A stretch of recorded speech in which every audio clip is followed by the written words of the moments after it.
لوگوں کے حق میں یہ بجٹ بن رہا ہے, لوگوں سے پوچھ کے اس بجٹ کو بنایا جا رہا ہے. جیسا آپ کو معلوم ہے کہ عمر صاحب اس ٹائم پہ جتنے بھی لوکل سٹیک ہولڈرز ہیں ان کے ساتھ میٹنگ کر رہے ہیں.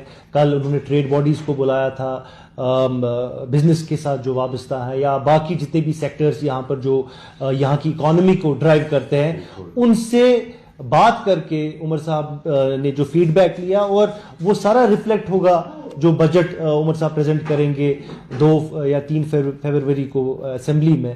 اور ساتھ ہی ساتھ جو آپ کو معلوم ہے کہ جو آنریبل ایم ایل ایز اس ٹائم پہ عمر صاحب سے مل رہے ہیں, وہ اپنی بات عمر صاحب کے سامنے رکھ رہے ہیں. اپنی کانسٹیٹوئنسیز کے ریلیٹڈ بہت سارے ایسے ایشوز ہیں ڈیولپمنٹ کے لحاظ سے یا باقی جو وہ چاہتے ہیں کہ اپنی کانسٹیٹوئنسیز میں ان چیزوں کو ایڈریس کیا جائے.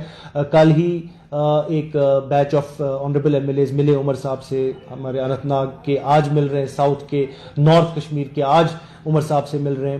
کہنے کا مطلب یہ ہے کہ ایک پارٹیسپیٹری ڈیموکریسی جس کو ہم بولتے ہیں, اس کا جیتا جاگتا ایک جو ایگزامپل ہے وہ عمر صاحب دے رہے ہیں. اور انشاءاللہ یہ جو بجٹ آنے والا ہے انشاءاللہ جموں کشمیر کے لوگوں کے لیے خوشخبری ہی ہوگی. خوشخبری کے ساتھ ساتھ اگر ہم ڈیلی ویجر کیجول لیبر کی بات کریں, کیا ان کے لیے بھی کوئی خوشخبری؟ بالکل, آپ کو یہ بھی یاد ہوگا کہ اس سے پہلے جو ایک کیبنٹ ہوا تھا اس میں ڈیٹیلڈ میں پورے کیبنٹ نے اس چیز کو, جو ڈیلی ویجز کا ایشو ہے بہت ہی ایک کنسرننگ ایشو ہے, اور ہم چاہتے ہیں کہ ان کے ساتھ جلد سے جلد جسٹس ہو اس پہ. اس کے بعد ڈپٹی سی اپ نے خود بولا کہ وہ گورنمنٹ چاہتی ہے کہ ان کو اکاموڈیٹ کرے, ان کے ایشوز کو, جینوئن ایشوز کو ایڈریس کیا جائے. اور میں امید رکھتا ہوں کہ اس بجٹ میں ان کے ساتھ بھی اچھی خوشخبری آئے گی جو ڈیلی ویجز کی بات ہے. اور ساتھ ہی ساتھ عمر صاحب نے پہلے بھی یہ بولا کہ ان کو ریگولرائزیشن کرنے کے متعلق آلریڈی چیف سیکرٹری کے سربراہی میں ایک کمیٹی بھی بنائی گئی ہے جو اس ٹائم پہ ایک رپورٹ تیار کر رہی ہے, اور مجھے لگتا ہے کہ وہ رپورٹ بھی کمپلیٹ ہوئی ہوگی.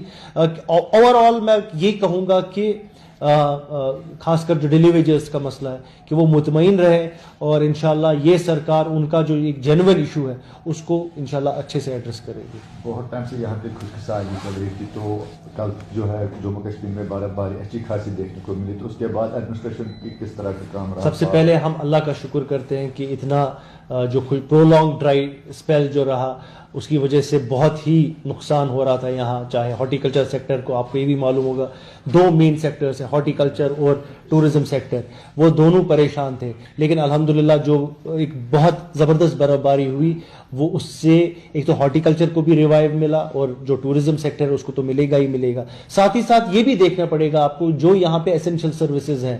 آپ نے دیکھا ہوگا کہ پچھلی کئی سالوں میں ہم دیکھتے تھے کہ جب برف باری ہوتی تھی, اور جو کل کی جیسی برف باری تھی, بہت ایریاز میں 4 تو 5 فٹ کی برف ہوئی, اس کے باوجود آپ نے جو عمر صاحب کی سرکار نے ود ان 24 آورس ایک تو جو الیکٹریسٹی ریسٹور ہوئی, آلموسٹ 90% الیکٹریسٹی پورے کشمیر پروونس میں ریسٹور ہوئی ہے.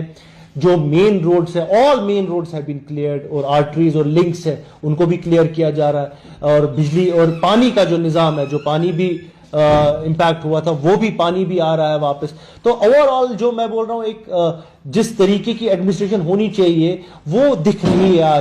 آج لگ رہا ہے کہ زمینی صورتحال میں ایک گورنمنٹ ہے, اور جو وہ ایسی گورنمنٹ ہے جو لوگوں کی فکر کر رہی ہے. نہیں تو ہم کو پورا معلوم تھا کہ جب برف ہوتی تھی یہاں کشمیر کے لوگوں کو اللہ کے بھروسے چھوڑا جاتا تھا. لیکن آج ہم عمر صاحب کا شکریہ ادا کرتے ہیں, ان کے کیبنٹ کا شکریہ, ان کے ایم ایل ایز کا شکریہ ادا کرتے ہیں. آن ٹوز ہیں ہمارے سارے ایم ایل ایز اس ٹائم پہ اپنی کانسٹیٹوئنسیز میں جا رہے ہیں اور انشور کر رہے ہیں کہ بجلی, پانی اور جو سڑک ہے اس کو کلیئر کریں.